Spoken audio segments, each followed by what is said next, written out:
Welcome back to the channel, guys. Today I just want to say thank you for all the support I have been having on showcasing my GTO. She's looking fine. Today I'm gonna clean her up because it's supposed to snow tomorrow. She's gonna go back in the garage. Pretty much what I wanted to do is give you guys a build breakdown, but first of all I got to get it cleaned up so it looks nice and pretty on camera.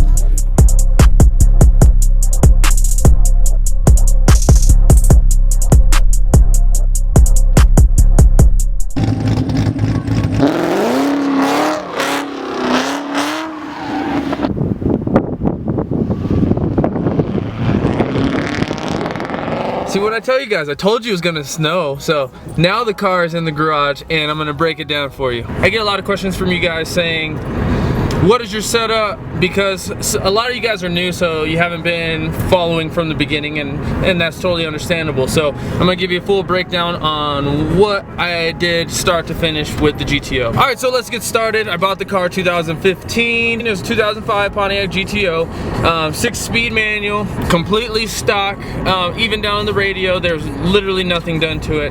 40,000 miles on the car. Being the person that I am, within a couple days of owning the car, I took it to the exhaust shop. I had them weld on some Dynamax bullets for me. Then the very next modification that I did on the car was the hot air intake. And this was proven not to work very well, and I stated this in the last video.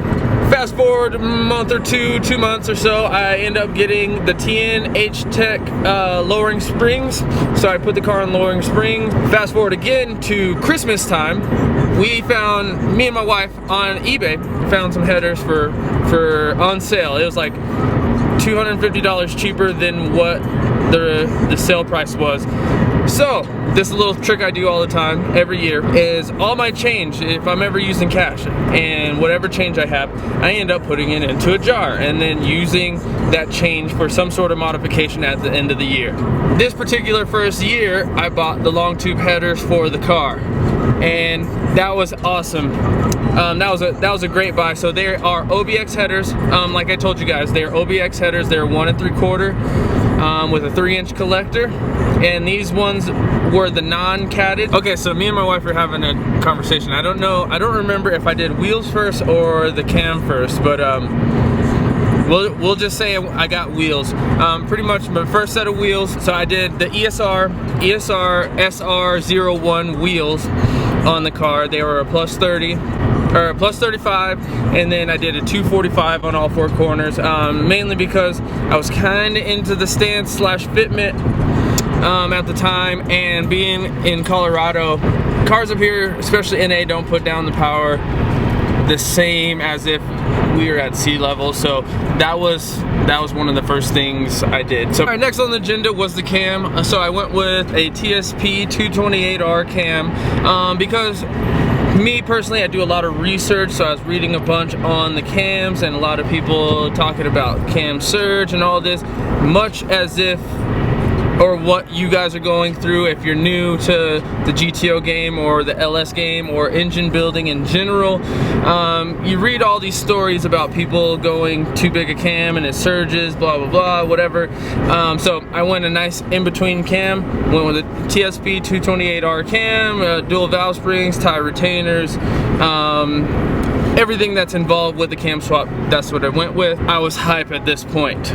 Headers really opened up the car, but the cam really opened up the car even more so, and I drove it very, very hard for a while on this setup. If you guys go back to my videos, you can see I have a lot of idle clips to start my videos, just because I'm psyched on a good sounding cam.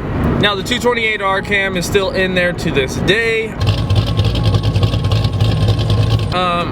I have been talking with Boost District about upgrading the cam, so I may be getting a different cam here soon, undecided because I made a ton of power with the LSA setup on that particular cam. Now, fast forward, what would you say, like another 8 months, 9 months? Yeah, maybe. I decided, I had been talking to the shop I go to for all my tuning, which is J&S Performance, and we're talking about piecing together the LSA Supercharger.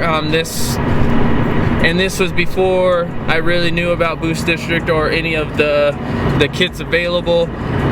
So I've been doing a lot of reading about doing the swap. I decided I wanted to supercharge the car.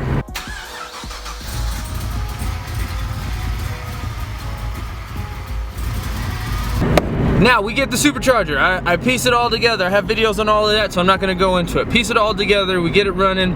It's an absolute animal at this point.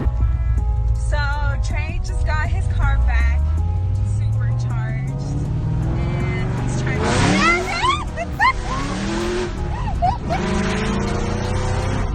to... It scared me the first 2 days of driving it because I didn't really know what to expect. I hadn't drove anything of that power level ever, and it was awesome. I'm blowing the tires off everywhere, and yeah. Fast forward again to Christmas time last year at Christmas, and I also have a video on this. If you guys have been following long enough, I found the KSPORT coilovers for $400, and once again I had plenty of change in my jar. And so I paid for the coilovers with the change in my jar. And that was the best Christmas, pretty much one of the best Christmas gifts I could have gave to myself. People don't understand when you have a properly set up suspension, the car handles amazing. It corners and just drives so much better in general, especially at higher speeds, because you guys know I've been getting on it or whatever. So that was this past, actually last Christmas. So I've been on the coilovers for about a year now. Now this past summer, we're gonna fast forward because I didn't do anything to the car. I just enjoyed it for a little while, and I've actually done very little to it for the last 6-7 months. So this last summer, decided I wanted to change up the wheel setup on it. So I let my wife choose the wheels, and she picked real good. So what's on the car now are ESR SR12s, I believe, and they're the concave. They're a plus 40, and they're awesome. They're awesome wheels. I went 18 by 9.5 with a plus 40, and then I have the Achilles tires, and on the rear are 285, 35 18s, and then 245 40 18s up front. Now for everybody who's gonna comment on this, yes, a plus 40 will work. Yes, a plus 35 will work, but you have to do some fender work, roll and pull your fenders, and they will fit. Moving on. Now with that being said, if you don't know, the goal is to get the car into the 10s, so it will take some upgrading, especially being at my altitude. I'm in Colorado. Our track is like 6,000 feet, something like that.